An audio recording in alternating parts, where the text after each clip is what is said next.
बिस्मिल्लाहिर्रहमानिर्रहीम। अस्सलाम वालेकुम। कैसे हैं आप सब? उम्मीद करती हूँ कि जहाँ भी होंगे खैरियत से होंगे।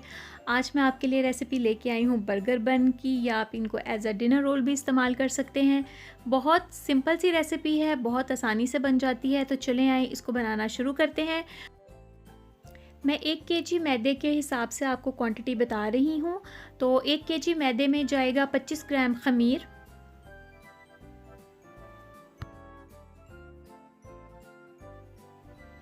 ये मैंने फ़्रेश ख़मीर इस्तेमाल किया है।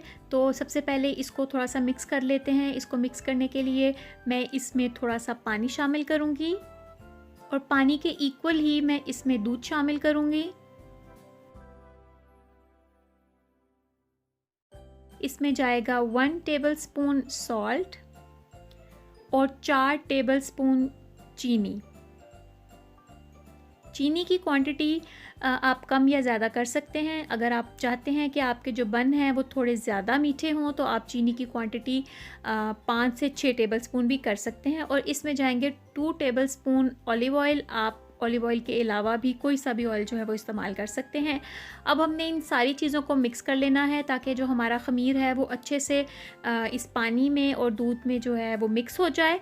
और इनको मिक्स करने के बाद इसमें मैं मैदा शामिल करूँगी। 1 केजी मैदा है मेरा। अब ये जो पानी और दूध का जो मिक्सचर मैंने बनाया है यीस्ट के साथ, उसके साथ इसको गूँदूँगी। और अगर मुझे मज़ीद दूध की ज़रूरत या पानी की ज़रूरत महसूस होगी तो मैं वो डाल के इसको अच्छी तरह से गूँद लूँगी। पहले इन सारी चीज़ों को मिक्स करेंगे, और फिर इसको अच्छी तरह से गूँदने के लिए मैं इसको अपने जो काउंटर टॉप है उस पे इसको ट्रांसफ़र करूँगी। और इसको बहुत अच्छी तरह से गूँदना है हमने, तकरीबन 5 से 6 मिनट, ताकि जो डो है वो बहुत अच्छी तरह से यकजान हो जाए। डो जो है वो गूँध के तैयार हो चुकी है। अब इसको मैं 1 घंटे के लिए कवर करके रख दूँगी। 1 घंटे के बाद इसको चेक करेंगे। ये फूल गई होगी और अपने साइज़ में जो है वो डबल हो गई होगी। तो मिलते हैं 1 घंटे के बाद। डो हमारी माशाल्लाह बहुत अच्छी तरह से फूल चुकी है। तो इसको थोड़ा सा और गूँध लेते हैं, ताकि इसमें से जितनी भी हवा है वो निकल जाए। इस प्रोसेस को वैसे पंच प्रोसेस भी कहते हैं, कि इसमें से हवा निकाली जाती है जब एक दफ़ा डो राइज़ हो जाती है। तो इसको एक दफ़ा फिर थोड़ा सा गूँध लेते हैं, और फिर उसके बाद हम अपने बन बनाना शुरू करते हैं। बन के लिए जो पेड़ा है उसका इक्वल साइज़ होना चाहिए, और वो बहुत अच्छी तरह से गूँधा पेड़ा बना होना चाहिए। उसमें किसी किस्म का क्रैक नहीं होना चाहिए, क्योंकि जहाँ पे क्रैक होगा वहाँ से फिर आपका जो बन है वो फट जाएगा। ये देखिए मैंने सारे बन बना लिए हैं, और एक बन के दरमियान में तकरीबन 2 इंच का वक्फ़ा रखा है, क्योंकि उन्होंने फूलना है। तो अब हम ये बन बना के इनको दोबारा से आधे घंटे के लिए किसी चीज़ से ढक के रख देंगे, ताकि ये एक दफ़ा फिर से फूल जाएं। और उतनी देर में हमने अपना ओवन भी प्री हीट कर लेना है। ओवन को हमने जो है वो 190 डिग्री पे प्री हीट करना है। और ये जो बन है इनको भी आधा घंटा हो गया है। मैंने इनको एक कपड़ा डाल के ढक के रखा हुआ था, किचन क्लॉथ डाल के। और अब इसको हमने एग वॉश से ग्रीस करना है। एग वॉश का जो मकसद होता है वो ये होता है कि बन के ऊपर बहुत अच्छा कलर आता है, बहुत गोल्डन सा कलर हो जाता है इसका।